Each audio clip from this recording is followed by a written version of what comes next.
হ্যাঁ পুরো ওরকম লেট গিয়ে ফেরাক করে বসে আছিস কেন রে? পুরো এদিকে হ্যাঁ হ্যাঁ, বেগুনটা এদিকে এনে আমার পুটকির ভিতরে আন্দায় দেন। পুরো দুনিয়া জ্বালিয়ে দেব দুনিয়াটা কি তোর বাপের নাকি রে?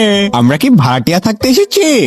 করবো ছাড়ে খর আমার বালগুলো ঝরে ঝরে পড়বে তাতে। করবো ছাড়ে খর পাগলা কুত্তায় ভর করেছে নাকি? হ্যাংগুলোকে নিয়ে এমন করছিস কেন? তোর বাপ মা কি এসব দেখে না? দেখবো না কেন? আজ চোপ তারাই তো এগুলো করার জন্য পাঠিয়েছে। সত্যি বলবো, দেখে গো দেখে। সাথে কি ফ্যামিলির দু একজনে করে নাকি? না মানে দেখে ফ্যামিলি বিজনেস মনে হয় তো। আর যে পরিমাণ গালিগালাজ করে, আমার সামর্থ্য থাকলে সোনায় গোলমরিচ বেটে দিতাম। যৌবন কালে যদি স্বামীকে কাছে না পাই, সেদিনই যদি না খেতে পারি, তাহলে বৃদ্ধ বয়সে কি করবো স্বামীকে কাছে পাইয়া? বুড়ো বয়সে বুড়ো কলা খাবি। যৌবন কালে তোমার লগে 8-10 জনে কথা কইতে আইব, হ্যাঁ? বুড়া বয়সে না কেউ কথা কইতে আইব না। কিন্তু তোদের মতো মহিলার লাং সারা বছরই আসবে। বাকি রইল সংসারের কথা। যে মেয়ের সংসার করার সে স্বামী বিদেশ থাকলেও করবে, দুর্বল থাকলেও করবে। সব মানুষই দেখি গরুর মাংস খাওয়ার ভিডিও করে। মানুষ তো মানসম্মত ভিডিও করে, তুই তো করিস না। ভাইরাল হইলেই টাকা আসবে, তোদের ইনকামও তো আশা করি কম হয় না। নয়তো আমরা প্রতিদিন গরুর মাংস খাবো কোত্থেকে, গরুর মাংসের ভিডিও দিব কোত্থেকে, বুঝতেই তো পারতেছেন। কাস্টমার বোধ হয় এখন টাকা কমিয়ে দেয়। তোমার বাগানে কি আমাকে কাজ করতে দিবা?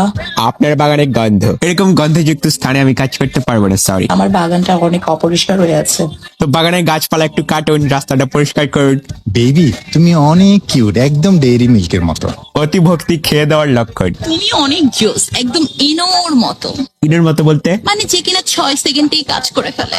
এখন তুই যদি বেছে বেছে বুইরা বেটার কাছে যাস, এটা তো তাহলে আমাদের দোষ নয়, তাই না? আসলে আসবি আমার ছেলে ফলোয়ারদের মতো শক্তিশালী পুরুষদের কাছে। আমি আসলে জানি যে কোনো দুর্বল পুরুষ আমার ভিডিও দেখে না। সারা জীবন এই পার্কে বসে বসে 2 টাকার বাদাম ছাড়া তো আর কিছুই খাওয়াইলে না।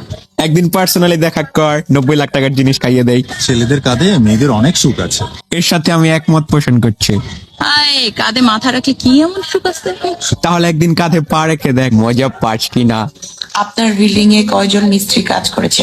এগুলো আমার কোন ধরনের প্রশ্ন? অসংখ্য মানুষ অসংখ্য দিন ধরে কাজ করছে। তোমার রাস্তা তো একেবারে ক্লিয়ার, কোনো জ্যাম নাই। শুধু একটু আগাছা আছে, ওগুলো পরিষ্কার করলেই হবে। সত্যি কথা বলতে কি, আমার মনের রাস্তা খুব ক্লিয়ার। আর বাদ বাকি ধনের রাস্তা